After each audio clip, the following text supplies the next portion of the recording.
Dito na naman po ako. Papakainin naman po yung aking anak.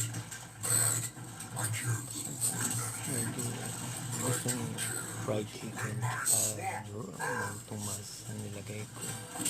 Meron ako ng tumas sa ketchup at plain ginger na parang appetizer na naghahalo.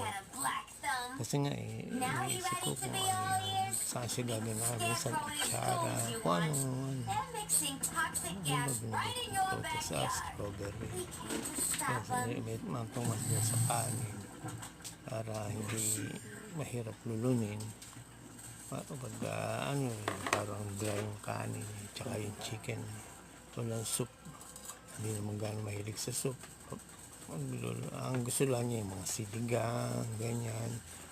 Kung minsan tinola, kumakain, adobo, yun lang mga soup na hindi naman masabaw ang adobo. Kaya yung sinigang lang naman ang pinaka-the best hindi naman pwedeng araw-araw sinigang. Ano yun?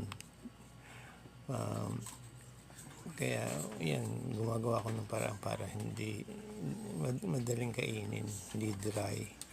Lalagyan ko siya ng parang appetizer, yung ginger, pickled ginger, parang atsara din ang lasa, masarap. Kaya nagugustuhan niya. Pagka yung kalkulado ko na yung mga gusto niya, kaya pagka gutom niya talaga, kain ng kain. Kaya kailangan bahagyan na lang ang exercise niya dahil malamig pa rin dito, pero pinagdadumbbell ko rin siya, tsaka inaakay ko para makalakad, para ma-exercise siya. Tsaka may nagpupunta nga dito na therapy, ni-record ko nga yung therapy, naghingi ako ng permission na i-record ko yung putras. Nang mapindot ko pala picture, hindi gumagana yung record, kaya baka bukas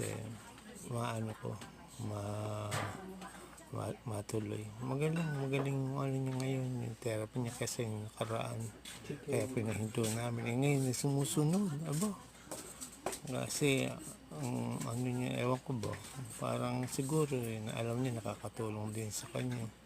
Minsan nga nagsalita kaya nagulat ako. Parang ewan ko ba, gawa nga na aksidente.